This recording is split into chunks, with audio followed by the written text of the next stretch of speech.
ازبکستان کشوری محصور در خشکی و بدون هیچ مرز آبی در آسیای میانه. این کشور از شمال با قزاقستان، از شرق با تاجیکستان و قرقیزستان و از جنوب با افغانستان و ترکمنستان دارای مرز مشترکه.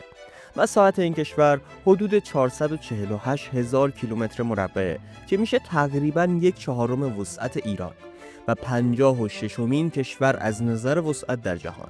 ازبکستان با 34 میلیون نفر جمعیت از تمام همسایه‌های خودش غیر از افغانستان جمعیت بیشتری داره. جدای از ازبک‌ها، مردمان دیگه‌ای از جمله تاجیک‌ها نیز در این سرزمین زندگی می‌کنند. پایتخت و بزرگترین شهر این کشور تاشکنده و زبان ازبکی به عنوان زبان رسمی کشور صحبت میشه. ازبکستان به عنوان یک کشور تو سال 1991 بعد از فروپاشی شوروی استقلال پیدا کرد و اولین رئیس جمهورش اسلام کریموف 25 سال در رأس قدرت این کشور قرار داشت و به عنوان یکی از دیکتاتورهای مهم منطقه شناخته میشد. اما اگر ازبکستان یک کشور جدید و تازه تأسیسه، پس گذشته و تاریخ این سرزمینی که امروز بهش میگیم ازبکستان به کجا میرسه؟ چه کسانی اینجا حکومت کردن؟ و نکته جالبتر این که چرا اینقدر از نظر فرهنگ و هنر و معماری با ایران وجه مشترک داره؟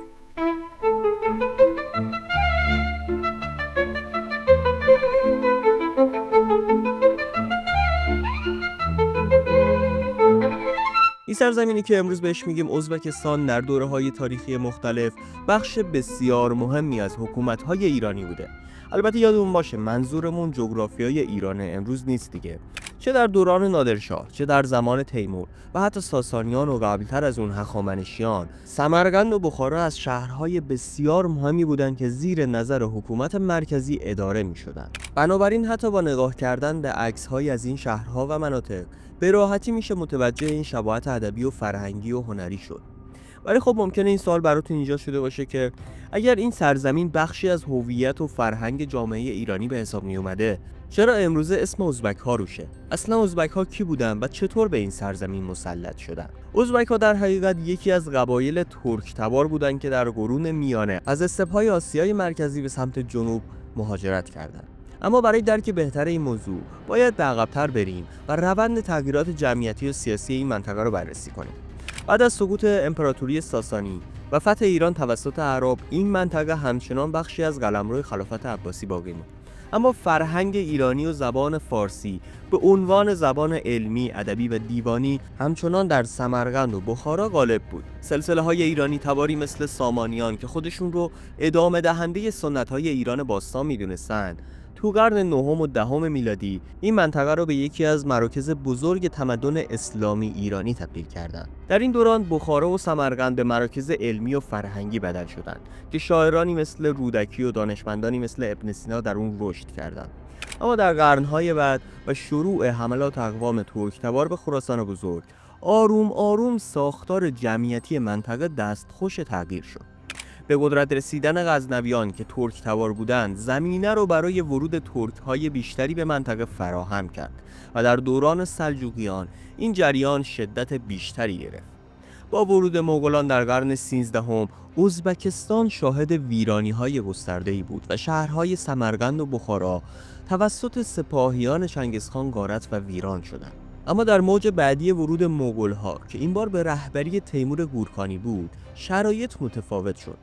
تیمور سمرقند رو به عنوان پایتخت امپراتوریش انتخاب کرد و این شهر رو به یکی از درخشانترین مراکز فرهنگی و هنری جهان تبدیل کرد. تحت حکومت تیموریان معماری در این منطقه شکوفا شد و بناهایی مثل مجموعه ریگستان، گور امیر و مسجد بیبی خانم ساخته شدند. دوره تیمور اگرچه همراه با ظلم و قتل و بیرحمی بود، ولی از نظر فرهنگی و هنری بسیاری از شهرهای ایران تیموری نوسازی شد و به هنر و معماری توجه ویژه‌ای شد. اما تحول اصلی که منجر به ظهور ازبک‌ها شد تو حوالی قرن 16 میلادی رخ داد. در این دوره قبایلی با اسم ازبک که شاخه‌ای از اقوام ترک تبار بودند، از مناطق استپ‌های آسیای میانه به سمت جنوب حرکت کردند و حکومت شیبانیان رو در ماوراءالنهر تأسیس کردند. اسم ازبک از ازبیک خان گرفته شده، کسی که در قرن 14 میلادی خان بزرگ اردوی زرین بود. اردوی زرین یا خاقانات قپچاق بخشی از امپراتوری مغولی بود که بعد از مرگ چنگیزخان جوجی پسر بزرگش به اون حکمرانی میکرد. جالبه بدونید ازبک خان یکی از اولین فرمانروایان مغولی بود که مسلمان شد و تلاش‌های زیادی برای گسترش دین اسلام هم کرد.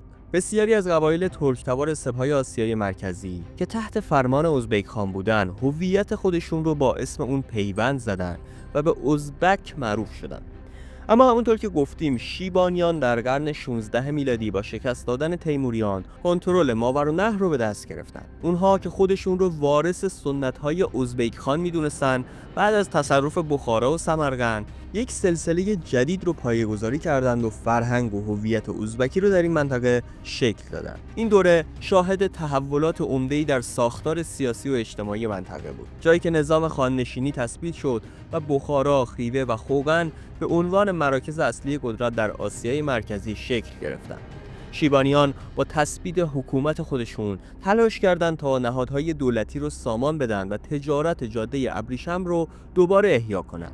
در این دوران روابط ازبک ها با امپراتوری های همسایه مثل صفویان، مغولان هند و عثمانی ها به اوج خودش رسید. رقابت با صفویان که به دنبال گسترش نفوذ خودشون در خراسان بودن، منجر به جنگ های متعددی شد که گاه با پیروزی ازبک ها و گاه با عقب نشینی اونها همراه بود. از طرف دیگه ازبک ها در قرن 17 هم تونستند به بخش‌هایی از ترکستان غربی و مناطق جنوبی سیبری نیز نفوذ کنند. با ورود به قرن 18 هم خان‌نشین‌های ازبکستان دستخوش تغییرات سیاسی و اجتماعی عمده‌ای شدند.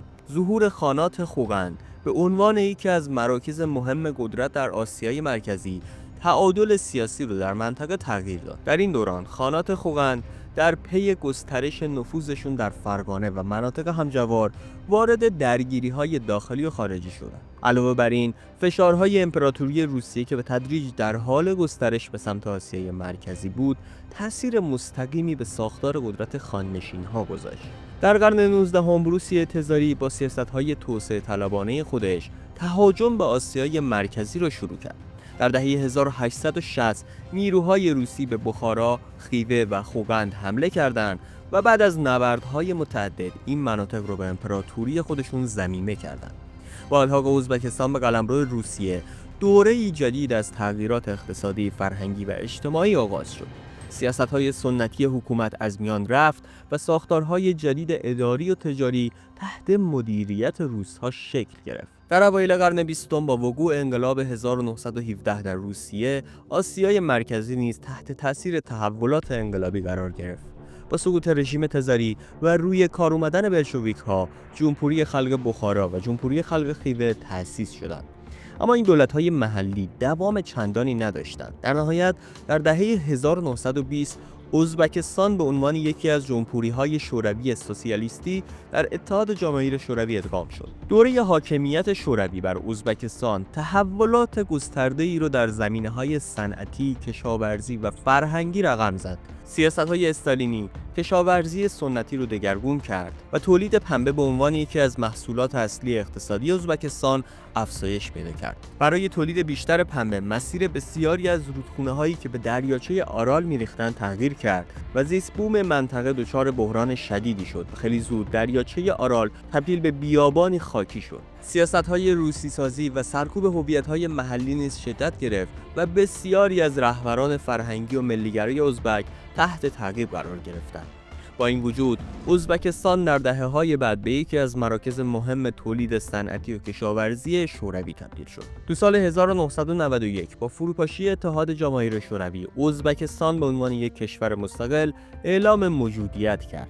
اسلام کریموف که در دوران شوروی رهبری حزب کمونیست ازبکستان رو بر عهده داشت، اولین رئیس جمهور این کشور شد و سیاست‌های جدیدی رو در راستای تقویت هویت ملی و توسعه اقتصادی اجرا کرد. دوران بعد از استقلال چالش‌های اقتصادی و سیاسی متعددی به همراه داشت، اما ازبکستان به تدریج تونست جایگاه خودش رو در منطقه تثبیت کنه.